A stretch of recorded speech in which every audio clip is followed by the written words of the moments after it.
3 weeks ago, the woman whose father filmed the infamous 1987 Bigfoot bathing child video finally broke her silence to me. And what she told me about why the FBI really called it fake made my blood run cold. See, I have my own footage now. The same creature, the same gentle hands, washing my 7-year-old daughter in a forest pool while she laughed like it was the most normal thing in the world.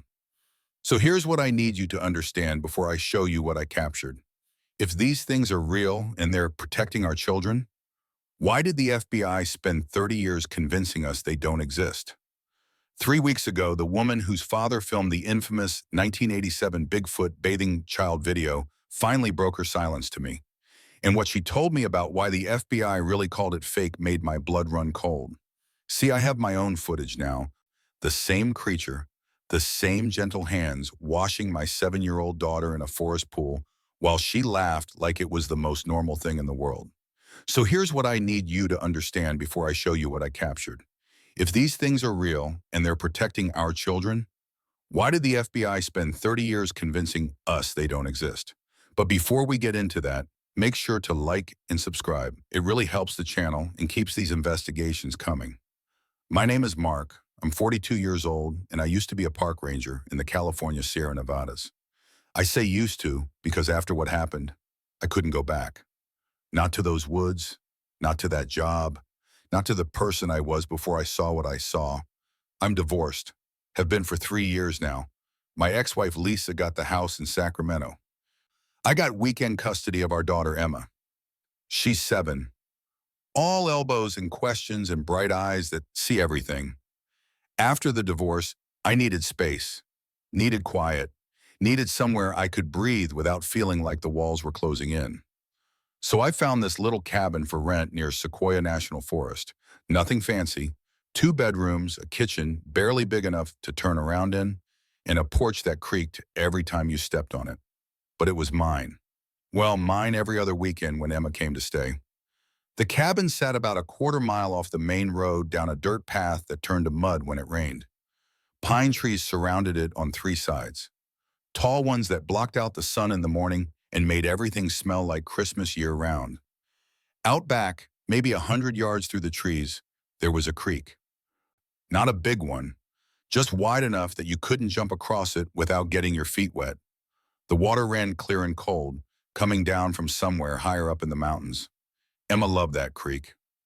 First weekend she came to visit, she spent 2 hours just throwing rocks into it and watching them splash. That's where it all started. By that creek, it was late spring, maybe early summer of 2023. The weather was perfect. Warm days, cool nights, and everything was green in that way it only gets in after a good winter rain season. Emma and I had fallen into a routine on her weekends. I'd pick her up Friday after school. We'd stop for burgers on the way up. She'd talk my ear off about her week, about her friends, about some show she was watching. Then we'd get to the cabin and she'd drop her backpack by the door and run straight for the creek before I even had the groceries inside. I didn't mind. It was safe out there, or I thought it was. No roads nearby, no strangers, just trees and water and the sound of birds. I could see the creek from the kitchen window if I stood on my toes. I'd watch her play while I unpacked our food, made dinner, tried to be the kind of dad who had it together, even though most days I felt like I was held together with duct tape and coffee. The first strange thing happened on her 3rd visit. It was a Saturday afternoon.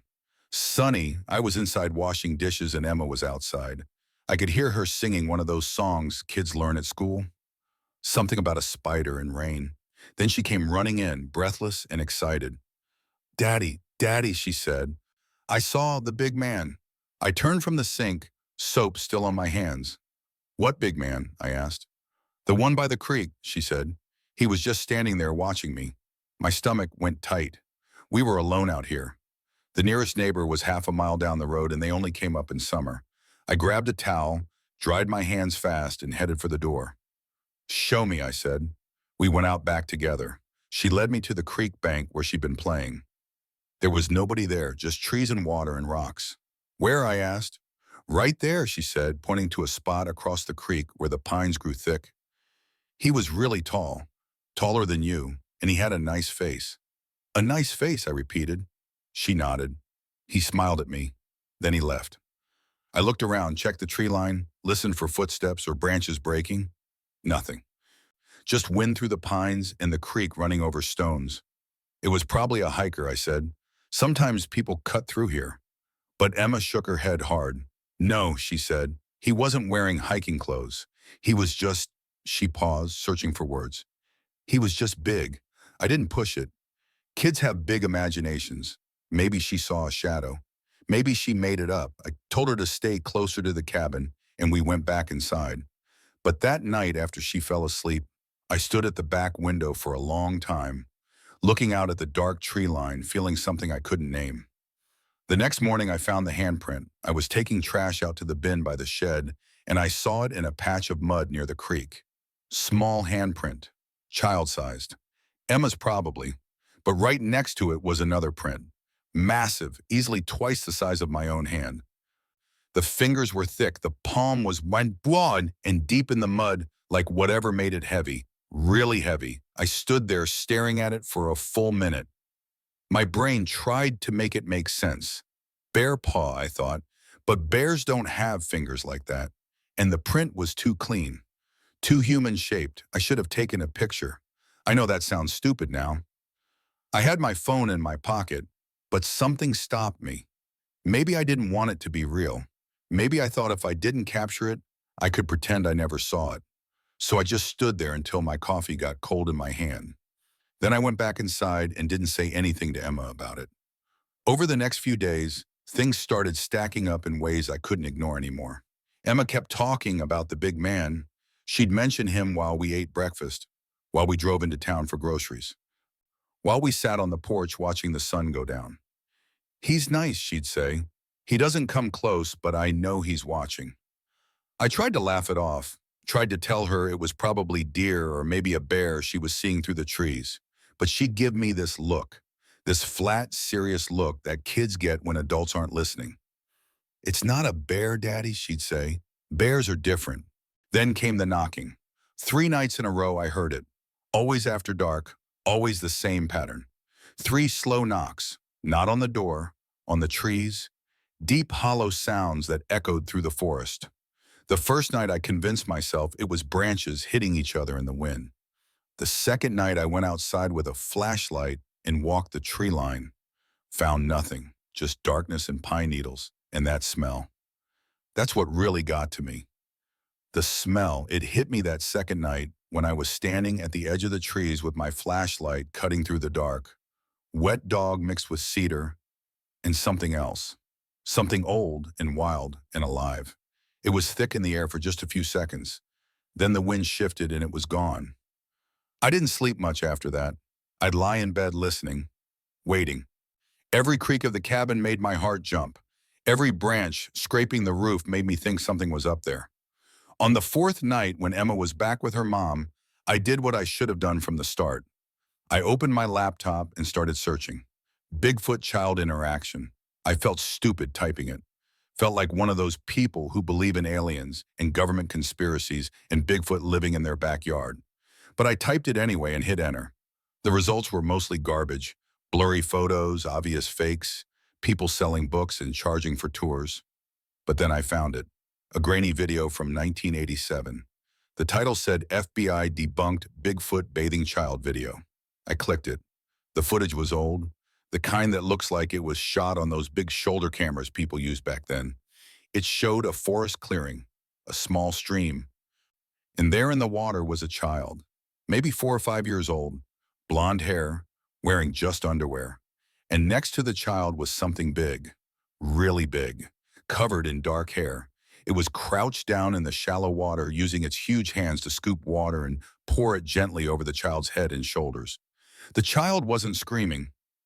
I wasn't crying, just sitting there calm while this massive creature bathed them like it was the most normal thing in the world. I watched it 20 times that night. I kept pausing it, zooming in as much as the old footage would allow. The creature's hands were enormous, but the movements were so careful, so gentle, like a parent washing a baby. The way it cupped water, the way it smoothed the child's hair back. There was something about the background too. The trees, the rocks, the way the stream curved. It looked familiar, really familiar. I pulled up maps of the area around my cabin, compared them to what I could see in the video. My chest got tight. The stream in that old footage could have been the same creek behind my cabin, maybe a mile or two upstream where it widened out, maybe the exact spot Emma played every weekend. I scrolled down to the comments. Most were people arguing about whether it was real or fake, but one comment caught my eye. It was from someone with a generic username, no profile picture. It said, "My grandfather took this video. He died in 1990. It was real. The FBI lied. He tried to tell people the truth and they made him stop." I stared at that comment for a long time. Tried to click on the profile, but it was private. The comment was 3 years old. No replies, just sitting there like a message in a bottle.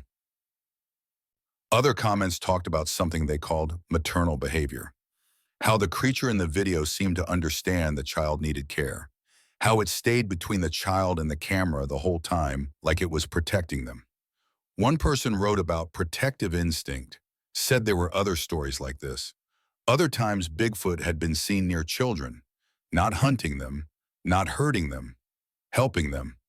I found 3 other accounts that night. One from 1972, a kid with a broken arm found in the woods. The arm had been set with straight branches tied together with strips of bark. The parents said their son told them a big hairy man fixed it. Doctors said it was too well done to be a child's work. They called it a hoax anyway. Another from 1994. A toddler went missing during a camping trip. Found 30 hours later wrapped in moss and dry leaves. Not a scratch on her. She kept saying the big nice man kept her warm. Search and rescue said it was impossible. Said she couldn't have survived the cold night alone. They decided she must have found shelter by accident.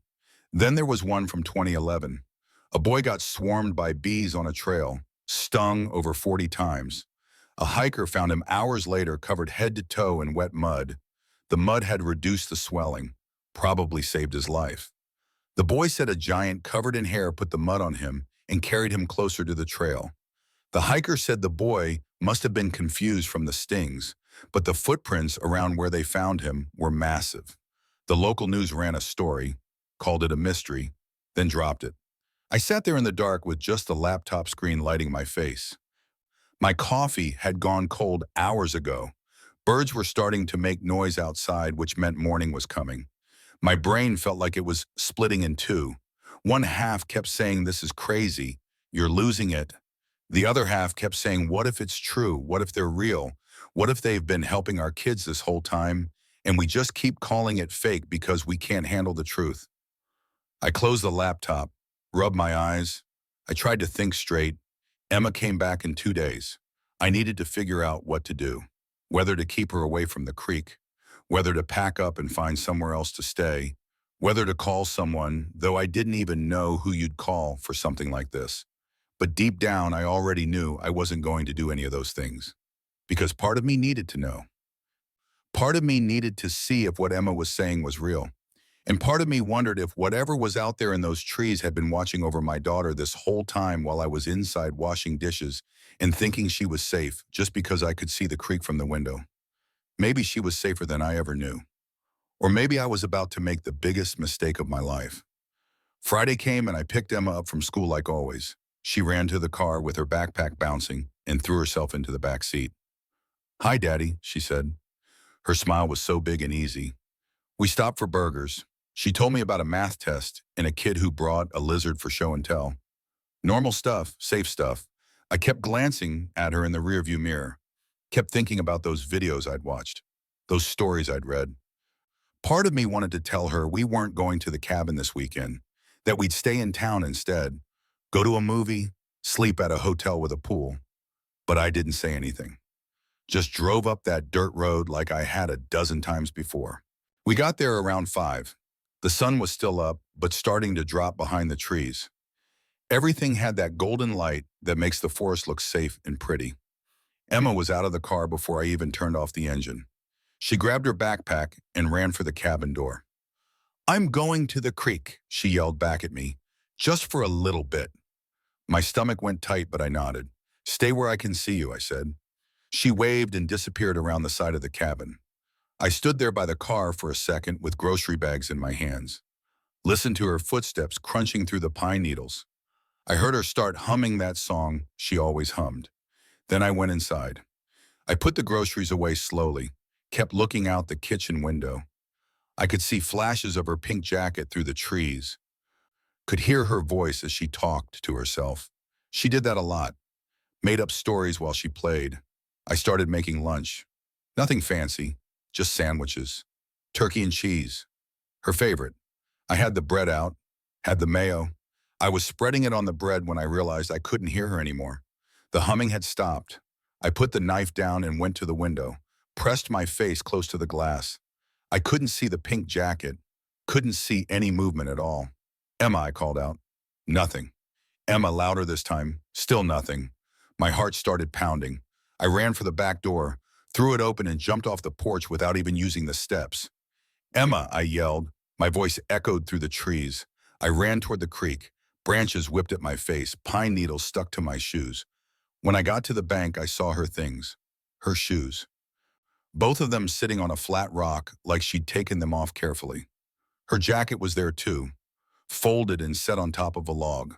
But no Emma. The creek bubbled past. The trees stood there silent and huge. I spun in a circle. I looked everywhere. My throat felt like it was closing up. Emma, I screamed, where are you? I ran along the creek bank, checking behind trees, looking in bushes. My brain was going through every horrible thing that could happen.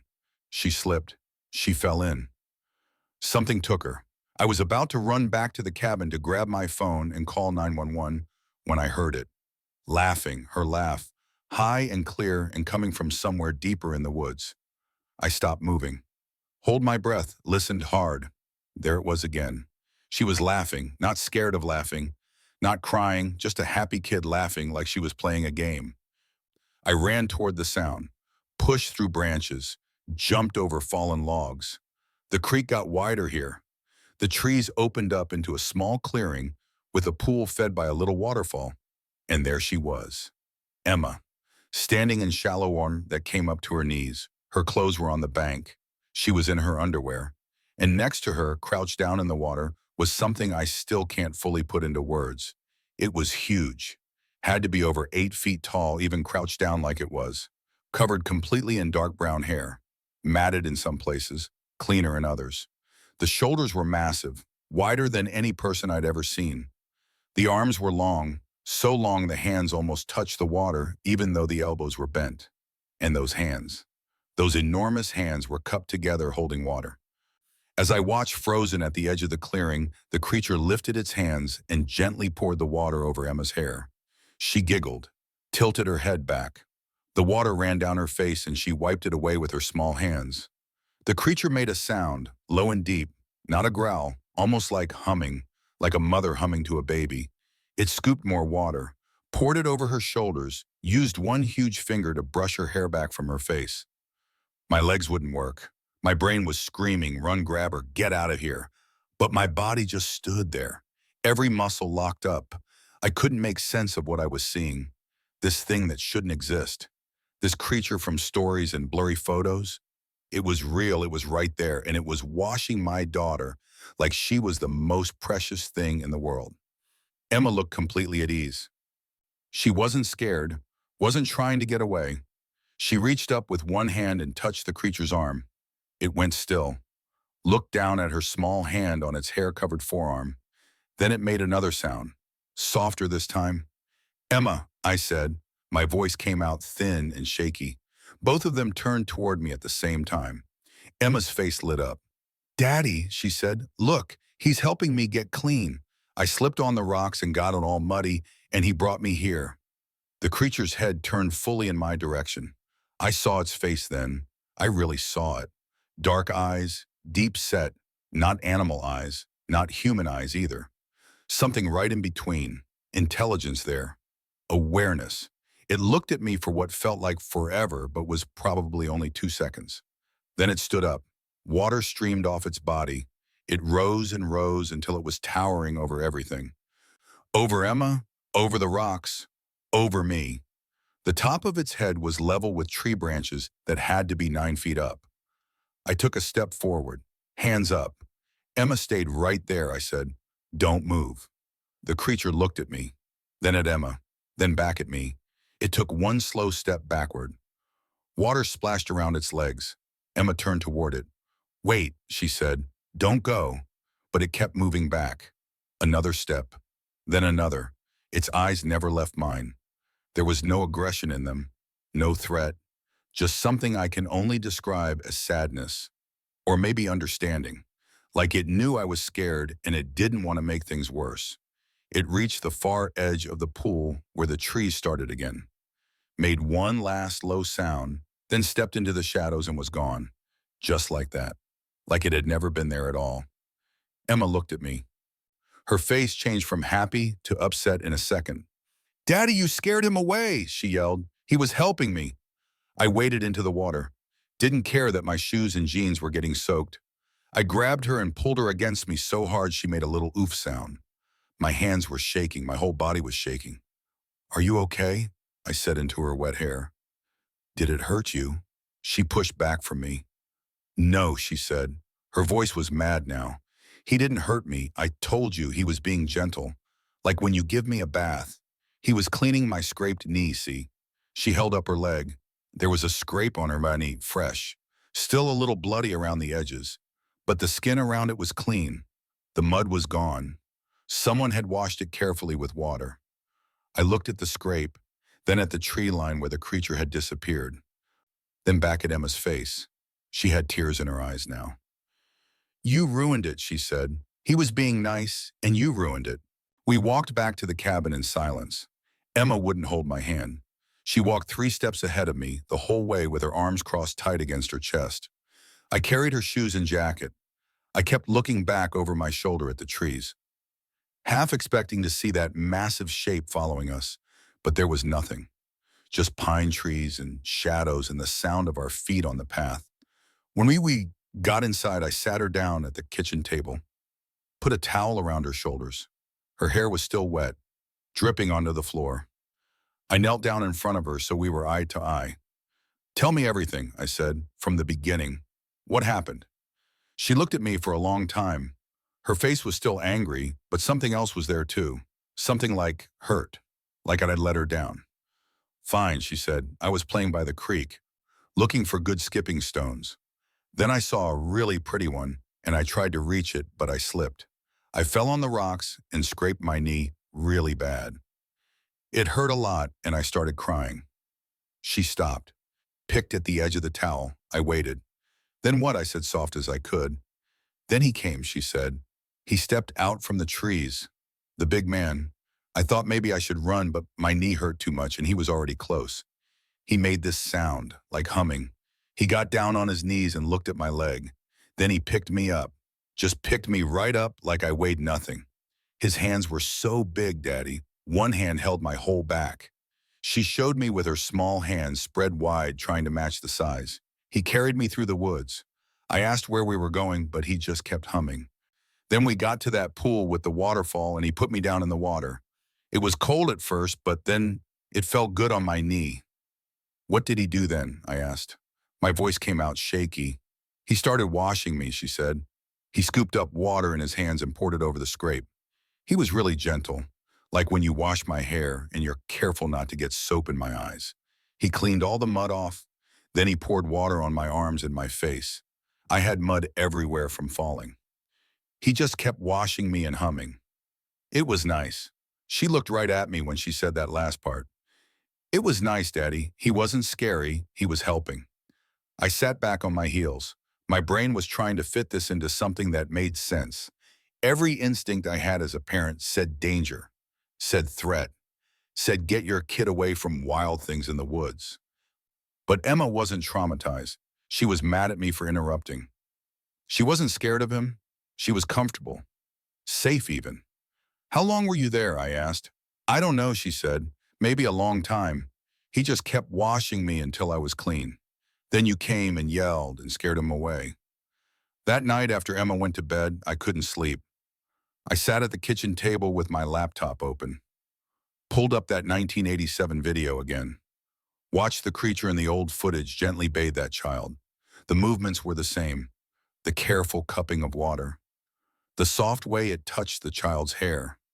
I paused the video, zoomed in on the creature's face, tried to see what I'd seen today in those eyes, that awareness, that gentleness. Then I started searching again. Typed in Bigfoot helps children, Bigfoot protects kids, Bigfoot gentle behavior. Found more stories than I expected. One from 1972 in Oregon. A boy named Tommy went missing during a camping trip. Found 2 days later with his broken arm set in a splint made of straight branches and bark strips. The doctors said whoever did it knew what they were doing, said it perfectly. The boy kept saying a big hairy man did it. His parents thought he was confused from pain and fear. They called it trauma response. But the splint was real. The setting was professional. And there were footprints around where they found him. Huge prints. The local paper ran a story, then dropped it when the family stopped talking. Another from 1994 in Washington. A 3-year-old girl wandered away from a family picnic. Search teams looked for 30 hours.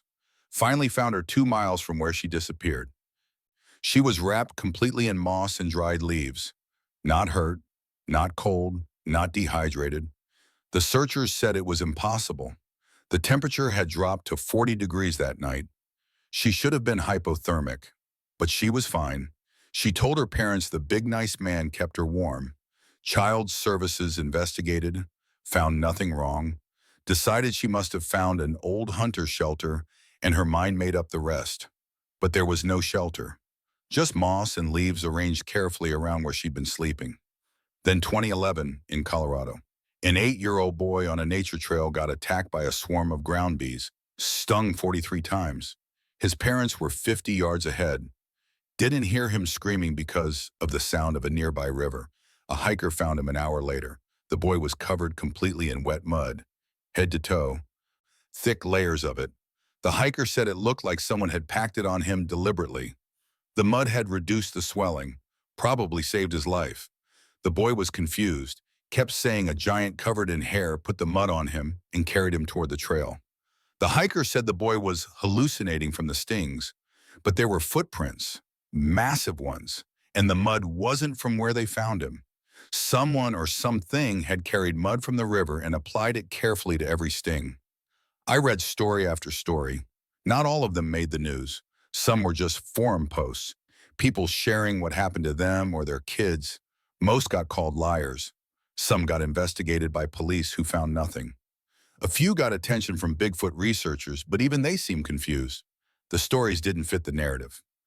Bigfoot was supposed to be shy, elusive, maybe dangerous, not gentle, not helpful, not carefully bathing children and setting broken bones and saving lives. But the pattern was there, clear as anything. Going back decades, kids in trouble, kids lost or hurt, and these creatures appear, helping, then disappearing again before adults could see. I found one comment thread that stuck with me. Someone asked why Bigfoot would help human children. Why risk being seen? Why care? Another person responded saying maybe they see us as we really are. Young, helpless, part of the forest just like everything else. Maybe they don't see a difference between a human child crying and a bear cub separated from its mother. Maybe they just help because that's what they do. That comment had one reply. Just 3 words. Or they remember. I closed the laptop. I looked at the dark window, could see my reflection staring back. What if Emma was right? What if that thing in the woods had been watching over her this whole time? What if every weekend she played by that creek, there was something in the trees making sure she didn't get hurt, making sure she was safe? The thought should have terrified me, should have made me pack up and never come back. But instead, I felt something else, something I didn't want to admit, relief maybe, or gratitude, because I'd left her alone out there so many times, let her play while I was inside. And nothing bad had ever happened. Maybe nothing bad ever could. Not with him watching. 2 days later, Emma and I went back to the pool. It was Sunday morning. Sun coming through the trees and those bright beams that make everything look like a painting. I packed a small bag, put in apples, a clean towel, a bar of soap still in the wrapper. Emma watched me. Are we bringing him presents? She asked. I nodded. Yeah, I said. I think maybe we should say thank you. Her whole face lit up. She grabbed my hand and pulled me toward the door. Come on, Daddy, hurry. We walked slow through the woods. Emma led the way. She knew the path now. Stepped over the same logs, ducked under the same branches. When we got close to the pool, she stopped, put her finger to her lips. Shh, she whispered. We have to be quiet and respectful. This is his place. I followed her lead. We came out of the trees into the clearing. The waterfall made its soft rushing sound. The pool sparkled in the morning light. I set the bag down on a flat rock near the water, took out the apples and arranged them in a line, put the towel next to them folded neat, left the soap on top. Then we backed up, found a fallen log about 20 feet away and sat down. Emma swung her legs, hummed quietly. I just watched the tree line, listened. My heart was beating hard, but not from fear, from something else. Anticipation, maybe. Hope. We sat there for an hour. Birds sang, squirrels ran up and down trees. The water kept flowing. Nothing else happened. Emma leaned against my shoulder. Do you think he'll come? She asked. I don't know, I said. Maybe. Maybe he knows we're here and he's just being careful. She nodded. That's okay, we can wait. Just when I was thinking we should head back, I felt it, that pressure on the back of my neck, that sense of being watched. I didn't turn around fast, didn't jump up, just slowly looked to my left. He was there, standing at the edge of the trees, maybe 30 feet away, perfectly still, blending with the shadows and bark. If I hadn't been looking right at him, I might have missed him. Emma saw him too. She waved, small and slow. Hi, she said quiet. Thank you for helping me. The creature tilted his head, made a low sound, not threatening, almost curious. Then he started moving forward. Each step is careful and slow. He walked to the rock where I'd left the offering swanus. I looked down at them, reached out one enormous hand and picked up an apple. It looked like a grape in his palm. He brought it close to his face, sniffed it, then made another sound. This one is different, longer, almost like he was pleased. He set the apple down gently, picked up the towel, hold it up, looked at it from different angles like he was trying to figure out what it was for.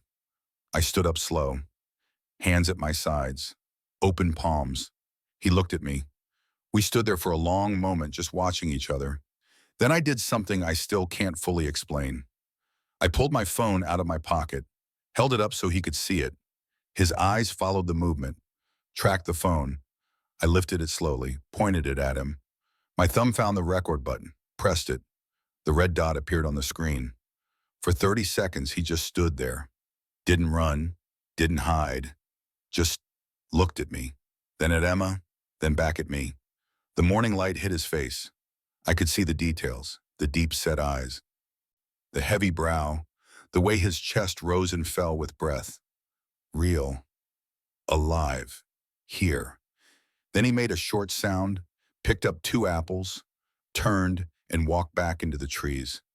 His footsteps faded. The forest swallowed him. He was gone. I stopped recording. I looked at the screen, played it back. There he was, clear as day, standing in the morning light, holding a towel, looking right at the camera. You could see everything, the hair, the face, the size, the intelligence in those eyes. 30 seconds of proof that would change everything if I let it. That night, after I took Emma back to her mom, I sat in my apartment, phone in my hand, video paused on his face. I thought about uploading it, thought about what would happen. It would go viral in an hour. News stations would call. Bigfoot researchers would show up. Then the hunters, the trophy seekers, the people with guns and traps who'd been waiting their whole lives for coordinates, for proof, for a chance. I thought about that comment I'd read, the one that said my grandfather took this video. He died in 1990. It was real. The FBI lied. I opened my laptop. I started searching, found old newspaper articles from 1987, found the name of the man who shot the original bathing video, Frank Morrison, found his obituary from 1990, died in a hunting accident, it said. But when I dug deeper, I found forum posts from his daughter. She'd written them years ago on paranormal sites. Said her father didn't die in an accident. Said 3 months after his video leaked, hunting parties flooded the area. Said her dad tried to protect the creatures, tried to lead hunters away. One night, he didn't come home. They found him at the bottom of a ravine. I ruled it accidental. But his daughter said the hunters did it, said they were angry he wouldn't tell them where the creatures lived, said her father died keeping that secret. I found her email address in one of the old posts, sent her a message, told her who I was, what I'd seen, what I had on my phone. She responded the next day. We talked on the phone for 2 hours. She told me everything. How the FBI came after the video leaked, how they didn't threaten her father, how they begged him to say it was fake, to protect them. Because the moment people believed the footage was real, the creatures would be hunted to extinction. Sport hunters, trophy collectors, people who wanted to be the first to kill one. The FBI knew, they'd known for years, had their own evidence locked away. But they also knew what humans do when they find something rare and valuable. They destroy it. Her father refused at first. I wanted the world to know the truth. Then the hunting parties came. Then the death threats. Then men with guns camped in those woods for months. He finally agreed, did a press conference, said he'd faked it, said it was a man in a suit. The story died. The hunters left. But he never forgave himself. That guilt made him reckless. Made him go back into those woods again and again trying to protect them. Until one night he went too far. Got too close to men who didn't want to leave empty-handed. She told me to delete the video. Told me her father's death taught her that some truths cost too much. Told me if I loved my daughter, I'd destroy the evidence and never speak about it again. I thanked her. Ended the call. Sat there with the phone in my hand. Watched the video one more time. Saw him standing there in the light. Saw the gentleness in his posture. Saw the same creature who'd saved Emma. Who'd bathed her with care when she was hurt. Who'd watched over her every weekend while I was inside thinking she was alone. I pressed delete. I watched the confirmation screen appear. Are you sure? Yes. The video vanished. Gone forever, or almost forever. See, I'm a coward, or maybe just human. I couldn't destroy it completely. I transferred it to an old phone first, turned off all the backup features, put that phone in a drawer, told myself it was just in case, just for me. So I could remember, so I could prove to myself years from now that it was real. Emma still visits on weekends. She's 9 now. We moved to a different cabin, closer to town. She doesn't talk about him anymore. When I ask, she just shrugs, changes the subject. That's how she survives it, by pretending it was just some weird dream she half remembers.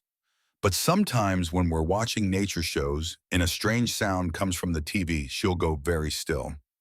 Her eyes will move to the nearest window, and I know she remembers. I know she's listening. As for me, I don't go into deep woods anymore. Can't. Every time I see that line where civilization ends and forest begins, I think about what's watching from the other side. Not with fear, with something closer to respect, maybe even love. Because something out there protected my daughter when I couldn't. Something kept her safe when I was careless. The FBI was right to call that video fake, right to protect them, because some truths are too dangerous to be real. And sometimes the best thing you can do for something you love is let the world keep believing it doesn't exist.